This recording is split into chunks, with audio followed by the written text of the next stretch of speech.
Cette semaine, Numérama est à Mountain View, au campus de Google, pour la Google I/O. Alors la Google I/O, si vous ne savez pas ce que c'est la grande conférence annuelle de Google, c'est sa conférence développeur. C'est là où tous les ans, depuis plus d'une décennie, on a la nouvelle version d'Android qui est annoncée. Il y a des centaines de développeurs du monde entier qui viennent ici. Et cette année, on n'a quasiment pas parlé d'Android, on a parlé d'intelligence artificielle. En fait, vous le savez certainement, ça fait un an que Google est entré dans la guerre de l'IA. La guerre de l'IA, qu'est-ce que c'est? Eh bien, c'est une bataille que se mènent les géants de la tech pour ne pas rater le nouveau marché qui est en train de tout écraser sur son passage, l'intelligence artificielle générative. C'est une guerre assez violente, la preuve, la veille de la Google I/O, OpenAI a organisé une conférence surprise pour annoncer GPT-4o, la nouvelle version du modèle de langage qui équipe ChatGPT avec un assistant vocal dont on va parler dans un instant. Ce qui est intéressant avec cette Google I/O, c'est que Google a peut-être trouvé la solution de rivaliser avec OpenAI. Je ne parle pas forcément d'un point de vue technologique. OpenAI, ce qu'ils font avec ChatGPT, c'est très fort. Par contre, Google, ce qu'ils ont réussi à créer, c'est la possibilité d'avoir des services de plus en plus intelligents et pas n'importe quel service, des services qu'on est déjà des millions à utiliser tous les jours. L'annonce forte de cette Google I/O, c'est un projet, c'est le projet Astra, c'est comme ça que ça s'appelle, et c'est des fonctions qui vont petit à petit être intégrées à Gemini, le concurrent de ChatGPT par Google. La particularité du projet Astra, c'est d'être une application disponible sur smartphone ou sur des lunettes qui est capable de communiquer avec son utilisateur, qui peut lui poser des questions comme qu'est-ce que c'est que j'ai en face de moi? Qu'est-ce que tu ferais à ma place si tu es dans cette situation? Est-ce que tu sais où j'ai mis mes lunettes? Et grâce à une mémoire, il est capable de se souvenir des images qu'il a vues auparavant et de répondre aux questions.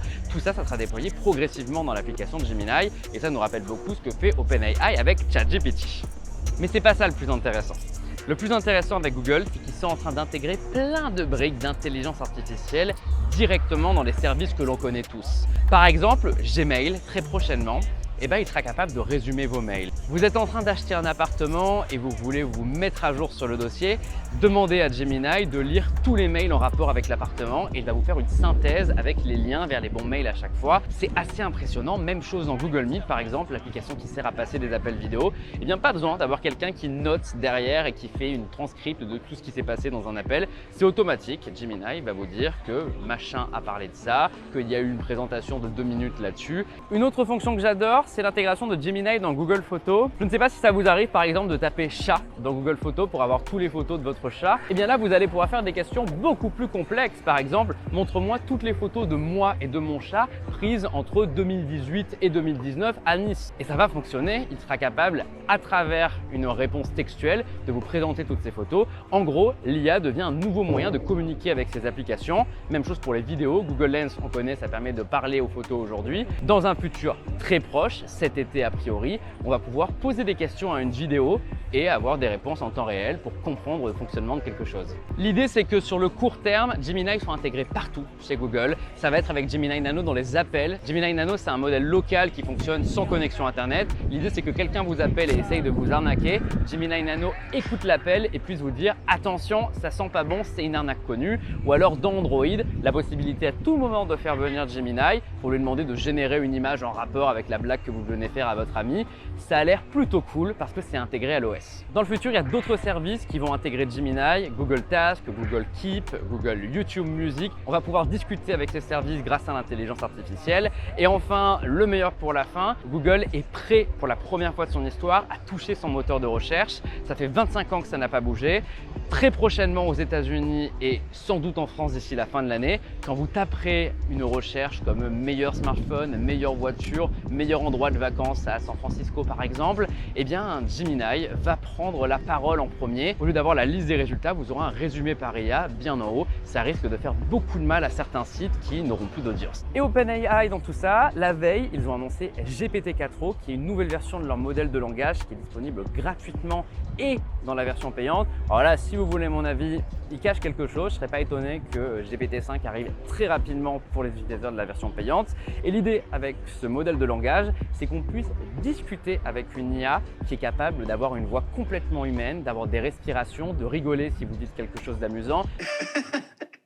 Wy aan het That's perfectly hilarious. C'est complètement bluffant les démos d'OpenAI. C'est intégré à ChatGPT, donc il y a beaucoup de personnes qui pourront l'utiliser très prochainement. Et l'idée, c'est que grâce à la caméra, on puisse filmer quelque chose en temps réel et lui demander son avis, un peu à l'image du projet Astra de Google. En fait, les deux, c'est quasiment la même chose, sauf que d'un point de vue technologique, il faut admettre que la démonstration d'OpenAI est un petit peu plus impressionnante, notamment au niveau du naturel de la voix. En fait, petit à petit, on bascule dans un monde où les géants d'hier ne seront pas forcément les géants de demain. On a vu par exemple Microsoft décider de s'allier avec OpenAI parce qu'il avait du retard sur l'intelligence artificielle, tandis qu'Apple, d'après les rumeurs, pourrait intégrer ChatGPT ou Google Gemini à iOS 18, lui aussi parce qu'il n'est pas en mesure de proposer des modèles de langage aussi performants. Technologiquement, il y a un vrai changement dans l'industrie. OpenAI est en train de se placer comme le nouveau roi, le nouveau prince en tout cas, celui qu'on a envie d'écouter, celui qui apporte les plus grosses ruptures technologiques. Mais Google, à sa Google I.O. 2024, est en train de montrer une stratégie très intéressante qui est d'intégrer de l'IA petit à petit à des services utilisés par des milliards de personnes, ce qui fait que finalement, le numéro 1 de l'IA, ce n'est pas OpenAI, c'est Google. La question, c'est est-ce que les utilisateurs vont petit à petit passer des services Google aux services OpenAI? La guerre, elle va se poursuivre à d'autres niveaux. Maintenant, Google a un modèle pour générer de la vidéo comme OpenAI avec Sora, et dans un futur proche, c'est OpenAI qui va copier Google avec un moteur de recherche. Bref, la guerre de l'IA aujourd'hui, elle est entre deux acteurs, Google derrière moi et OpenAI. Qui gagnera? Je n'en sais rien, c'est passionnant en tout cas. Et ce qui est certain, c'est que si vous êtes en France, si vous êtes ailleurs dans le monde et que vous nous regardez et que vous utilisez les services Google, eh bien l'IA va débarquer partout dans vos vies. Numérama à la Google I.O., ça continue pendant encore quelques jours. On a plein d'interviews, plein de rencontres prévues dans les prochaines heures avec des responsables de Google. Il y a plein d'articles déjà disponibles en ligne, plein de vidéos courtes qui vont arriver sur TikTok, sur YouTube Short, sur Instagram. Bref, il faut nous suivre parce qu'il n'y a pas beaucoup de médias sur place à la Google I.O. cette année. Et si vous avez des questions, c'est dans les commentaires et on se donnera à cœur joie d'y répondre.